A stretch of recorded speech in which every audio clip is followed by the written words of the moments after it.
একটা মানুষের পক্ষে সবই সম্ভব যদি তার পাশে সাপোর্ট করার মতো একটা ভালো মানুষ থাকে। হাই এভরিওয়ান, আমি রিঙ্কু। আমার নতুন একটা ব্লগে সকলকে স্বাগতম। তো আমি দেখো যে সকালে কিন্তু রান্নাবান্না শুরু করে দিয়েছি, কারণ রিয়নের আজকে পরীক্ষা আছে। তো আমি কিছু রান্না করে নিয়েছি, কিছু রান্না বলতে ডাল রান্না করা ছিল, আমি মাছ দিয়ে আর পুঁই শাকটা রান্না করে নিয়েছি। ওর বাবাকে অফিসে খাবার দিয়েছি, তারপর মুরগির মাংসটা রান্না করতে চলে এসেছি। আর রিয়নের পরীক্ষা আছে, যার কারণে রান্নাবান্না করে রেখে তারপরে যাব, যার কারণে কোনো কিছু শ্যুট করা হয়নি। আর সকালে যেহেতু তাড়াহুড়া থাকে, রান্নাবান্না ছিল তাই আর কি। তো আমি এই যে রান্নাবান্না করে নিচ্ছিলাম, আর সাথে সাথে সব কিছু গুছিয়েও নিচ্ছিলাম, কারণ পরীক্ষা একটু সকাল সকাল তো, যার কারণে আমার একটু তাড়াহুড়া বেঁধেই যায়। আর যেহেতু সকালে এই ঝামেলাটা বেশি থাকে, তারপরে সারাদিন মোটামুটি ফ্রি। তো আমি রান্নায় যে মাংস রান্না করে নিচ্ছি, তো মাংস কিন্তু রান্না হয়ে গিয়েছে। আমি এই যে সব কিছু গুছিয়ে টেবিলে ঢাকা দিয়ে রেখে রিয়নকে নিয়ে যাব স্কুলে। তো যে কথাটা বলতে গেলাম, যে একটা ছেলে হোক মেয়ে হোক যেই হোক না কেন, তার পাশে যদি একজন সাপোর্টিভ মানুষ থাকে তাহলে সব কিছুই করা সম্ভব।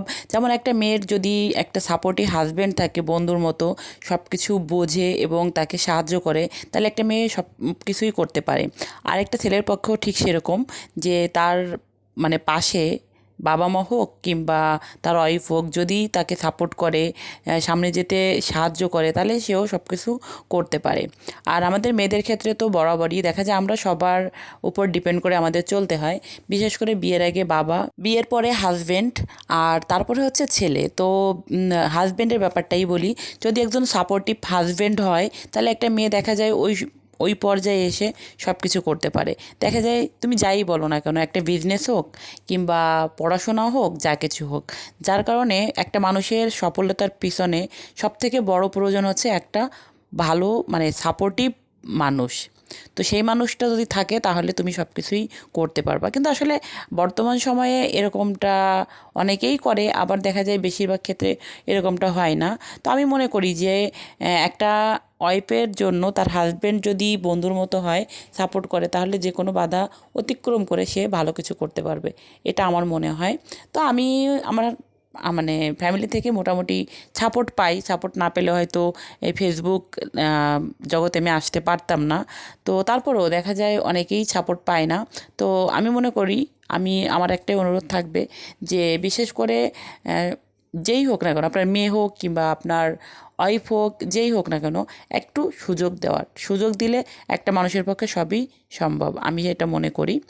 তো যাই হোক, ওর বাবা তরমুজ নিয়ে আসছিলো সন্ধ্যায়, তো আমরা খেলাম, রিয়নকে তরমুজের জুস বানিয়ে দিলাম। তারপর এই যে পরোটা ভেজে নিচ্ছে, আমি পরোটা খাবো, রিয়ন আর রিয়নের বাবা খাবে ভাত, ওরা ভাত খাবে, আমি একটু পরোটা খাবো।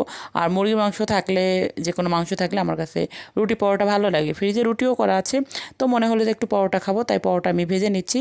ওরা পরোটা খাবে না, ওরা ভাত খেয়ে নিয়েছে আর কি। তো আজকে ভিডিওটা এই পর্যন্ত। যদি কিছু ভালো লাগে লাইক করো, কমেন্ট করো, আর প্লিজ ভিডিওটা শেয়ার করে পাশে থেকো।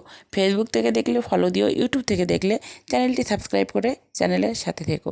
তো এখন আমি এই যে খেয়ে নেবো, আমি আমার খাবারটা নিয়ে বসে গিয়েছি, তো মাংস দিয়ে পরোটা।